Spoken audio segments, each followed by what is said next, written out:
Josué capítulo 10 dice que cuando Adonisedec, rey de Jerusalén, se enteró de que Josué había capturado a Ai y que la había destruido por completo, como había hecho con Jericó y con su rey, así había hecho con Ai y con su rey, y que los habitantes de Gabaón habían concertado la paz con Israel y estaban dentro de su tierra, tuvo gran temor, porque Gabaón era una gran ciudad, como una de las ciudades reales, y porque era más grande que Ai, y todos sus hombres eran valientes. Desde el versículo 1 hasta el versículo 15 de este capítulo vamos a ver entonces que se van a reunir muchos reyes, específicamente 5 reyes, para poder pelear contra el pueblo de Israel.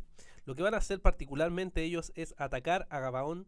¿Por qué? Porque los gabaonitas, como hemos visto en el capítulo anterior, se habían unido, habían hecho un pacto con Israel y por tanto iban a atacarlo a ellos. Entonces ellos se reúnen y van a atacarlos, y lo que hace Gabaón entonces es pedir ayuda a Josué para que vengan, mandándole un mensaje diciendo que no abandone a sus siervos y que suba rápidamente a ayudarlo y a salvarlos.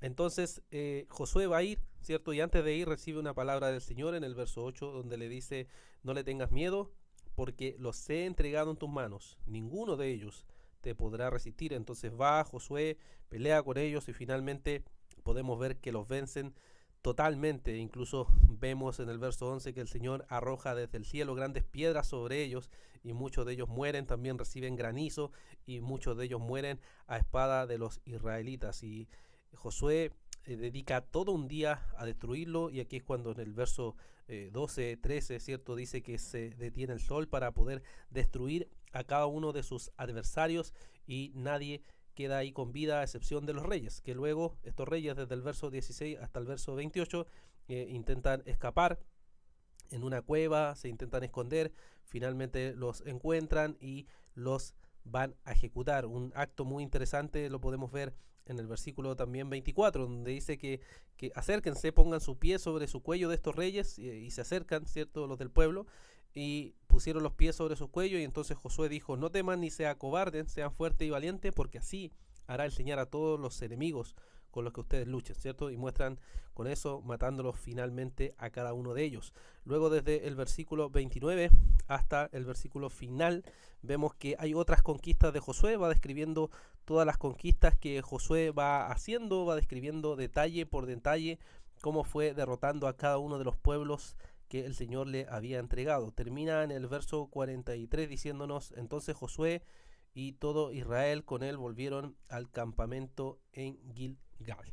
¿Qué es lo que, hermanos, podemos meditar acerca de este capítulo número 10 de Josué? Lo primero que podemos ver es que ahora todos estaban en contra de Israel. Vemos aquí a 5 reyes. Vamos a ver a través del libro de Josué en varias ocasiones alianzas contra el pueblo de Israel. Y podemos recordar aquí el Salmo 2. Quizá usted recuerda el Salmo 2 cuando dice que ¿por qué se amotinan las gentes contra Dios y su ungido?, ¿no? Y este salmo que también es citado por los cristianos en el libro de Hechos cuando están orando, recordando que toda la humanidad está en rebeldía contra Dios. Y cuando la humanidad está en rebeldía contra Dios, se une, se juntan las fuerzas del mal para rebelarse contra el Señor y su ungido. Cuando el Señor Jesucristo murió, se unieron los judíos, se unieron los romanos, se unieron todos los malvados para matarlo. Cuando el cristianismo ha sido perseguido, ha sido lo mismo. Y en nuestra propia experiencia, también como cristianos, sabemos que cuando quieren atacar la fe cristiana, cuando quieren ridiculizarla, cuando quieren oponerse a la verdad del Evangelio, el mal se une contra ellos. Y este es el camino que como cristianos debemos seguir. Es un camino que está contra el mundo, contra el mal, y que por tanto el mal se va a oponer contra nosotros. También podemos meditar, hermanos, que en medio de este mal, en medio de esta oposición o oposiciones que vamos a tener en nuestra vida, Dios nos dice, al igual que Josué: no temas, yo voy a vencer a todos. O más bien, podemos decir, el Señor ya venció a todos. El Señor en la cruz del Calvario ha vencido a todas las fuerzas del mal.